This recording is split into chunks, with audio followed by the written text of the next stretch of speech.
لوگ سمجھتے ہیں کہ یہ بے پردگی یہ ترقی ہے، یہ ماڈرنزم ہے. ایسا نہیں ہے، یہ جہالت تھی.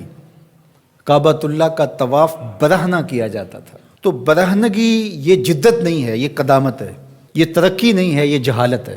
اس سے اسلام نے نکالا ہے اور پردے کی طرف اسلام انسانیت کو لے کر کے آیا ہے. کان رسول اللہ صلی اللہ علیہ وآلہ وسلم اشد حیاء من اظراف خدرہا.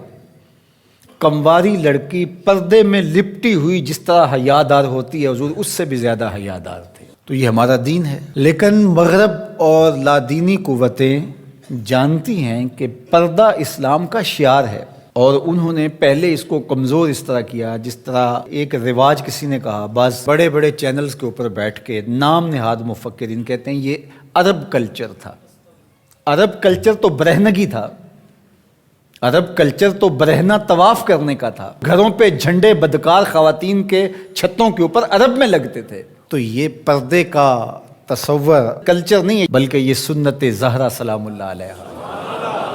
اللہ کے محبوب نے فرمایا ہر دین کی کوئی الگ شناخت ہوتی ہے، الگ پہچان ہوتی ہے. ہر دین کا ایک الگ نشان ہوتا ہے.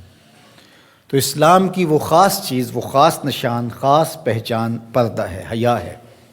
اور اگر حیا چلا جائے تو پھر دین بھی چلا جاتا ہے. ایک روایت میں فرمایا حیا اور ایمان دو آپس میں جڑی ہوئی چیزیں ہیں، ان میں سے ایک چلا جائے گا پیچھے پیچھے دوسری شے بھی چلی جائے گی. تو لادینی قوتیں اس بات کو جانتی ہیں کہ اگر حیا چھین لیں گے تو ایمان اس کے پیچھے پیچھے اس راستے سے جو حیا کے چھننے سے بنے گا تو انہی قدموں پہ ایمان بھی رخصت ہوتا چلا جائے گا.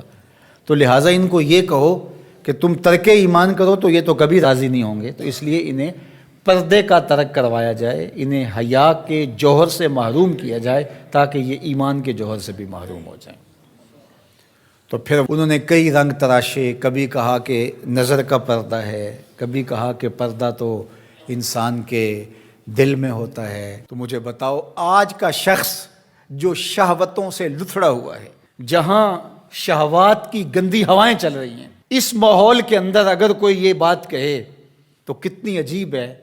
جس ماحول میں تقدس کی باد صبا چلتی تھی اور وحی اترتی تھی اور جبریل کو وحی لے کر کے آتے صحابہ نے دیکھا تھا، اور قرآن اترتا تھا اور قرآن پڑھانے والے سکھانے والے خود صاحب قرآن تھے، وہ صحابہ ان کو جب پردے کا حکم دیا گیا اور ان کو نظریں نیچی رکھنے کا حکم دیا گیا تو میں اور آپ کون ہوتے ہیں؟ جب ابو بکر و عمر کو کہا گیا کہ نگاہوں کو نیچا رکھنا، جب عثمان و علی سے کہا گیا کہ نگاہوں کو نیچا رکھنا، جب سیدہ عائشہ، حضرت ام سلمہ، حضرت میمونہ، حضرت زینب، سیدہ فاطمہ تو زہرا سے کہا گیا کہ تم اپنے پردے کی حفاظت کرنا.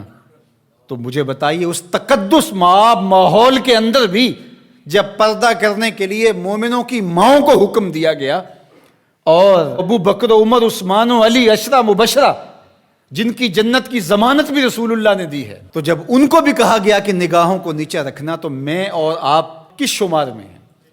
تو یہ ایک نفس کی کہانی ہے جو ہم گھڑ کے بیٹھ گئے، کہا کوئی بات نہیں جی پردہ تو دل کا ہوتا ہے. بحالت مجبوری خواتین کو گھر سے نکلنا پڑتا ہے، لیکن اس میں بھی اس کو تاکید کی گئی کہ تیرا پردہ کسی صورت کے اندر بھی ختم نہیں ہونا چاہیے. میں خراج پیش کرنا چاہتا تھا یہاں ہماری ہمسائیگی کے اندر اس خاتون کو جس نے اللہ اکبر کا نعرہ لگا کر کے بتلایا کہ یہ امت ابھی بھانج نہیں ہوئی.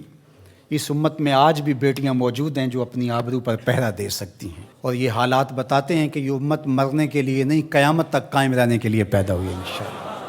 اس دبی ہوئی راکھ میں چنگاریاں موجود ہیں جو وقت آیا تو شعلہ جوالہ بھی بن جائیں گے انشاءاللہ العزیز. اقبال نے ایک بات کہی تھی، اگر پندے ز درویش پذیری ہزار امت بمیرت تو نہ میری، بطول باش و پنہاں شو ازیں اثر کہ در آغوش شبیر بگیری. اقبال کہتا ہے اس فقیر کی ایک بات مان لے، ساری امتیں مر جائیں گی، امت مسلمہ تجھے زوال نہیں آئے گا. اور وہ کیا؟ بطول باش، بطول بن جا اور زمانے کی نظروں سے پوشیدہ ہو جا، پھر تیری آغوش میں بھی حسین ابن علی جیسے بیٹے جنم لیا کریں گے، ان کے جانشین تیری گود میں بھی پیدا ہوں گے. تو اس لیے پردہ ہماری شناخت ہے. آج جو کہتی ہیں جناب پردہ پردہ، یہ کیا ہے؟ یہ تو کٹھ ملا کی اصطلاح ہے. کچھ بولتی ہے جناب یہ دقیانوسیت ہے، کوئی کہتی ہے یہ زمانہ قدیم کی کہانیاں ہیں. جب قبر میں اتریں گے تو اس وقت مرد کے لیے 3 چادریں، عورت کے لیے اسلام نے پھر بھی 5 چادریں رکھی ہیں اس وقت. اس کا کفن بھی الگ رکھا ہے اس لیے کہ وہ پردے کی چیز ہے. تو کیا کوئی عورت کہتی ہے کہ مجھے اسکرٹ میں دفن کر دیا جائے، میں بے پردہ قبر میں جانا چاہتی ہوں؟ اس وقت تو سب کہتے ہیں تنیاں بھی باندھ دی جائیں، اس وقت محارم قریب آ جائیں جو لحاظ میں اتاریں. تو اگر زندگی کے بعد بھی پردے میں لپٹ کے جانا